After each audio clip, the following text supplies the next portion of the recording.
రాజు కావ్య దగ్గరికి వస్తూ ఉంటాడు. ఇంతలో అక్కడ ఉన్న కావ్య రాజు రావటం చూసి తన రూమ్‌లోనికి పరిగెట్టుకుంటూ వెళ్ళిపోతూ ఉంటుంది. ఇంతలో అక్కడ ఉన్న రాజు మాత్రం కళావతి గారు అని చెప్పేసైతే చాలా గట్టిగా పిలుచుకుంటూ తన రూమ్‌లోనికి వస్తూ ఉంటాడు.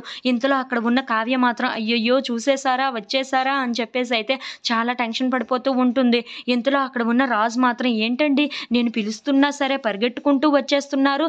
ఎందుకు అంత కంగారుగా వచ్చేస్తున్నారు? అని చెప్పేసైతే అడుగుతూ ఉంటాడు. ఆ మాటలు వినగానే అక్కడ ఉన్న కావ్య మాత్రం మీరు పిలుస్తుంటే నేను రావడం ఏంటి? నా బొట్టు చెరిగిపోయింది. నేను పెట్టుకోలేదు అని చెప్పేసైతే మళ్ళీ రూమ్‌లోనికి వచ్చాను. అంతే అని చెప్పేసైతే అంటూ ఉంటుంది.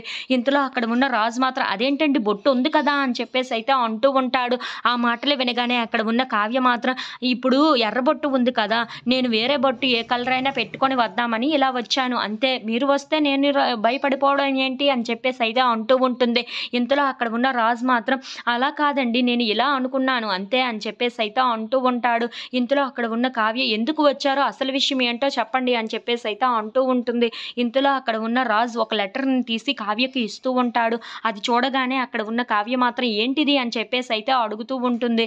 ఇంతలో అక్కడ ఉన్న రాజు మాత్రం నా మనసులో ఉన్నది మొత్తం ఈ లెటర్‌లో రాసి పెట్టాను. అదేంటో మీరే చూడండి. పెదవులతో చెప్పని మాటలు పెన్నుతో రాసి మరీ ఈ లెటర్‌లో మీకు ఇస్తున్నాను. అదేంటో చూస్తేనే కదా మీకు తెలుస్తుంది అని చెప్పేసైతే అంటూ ఉంటాడు. ఆ మాటలు వినగానే అక్కడ ఉన్న కావ్య అయితే ఒక్కసారిగా షాక్ అయిపోతూ ఉంటుంది.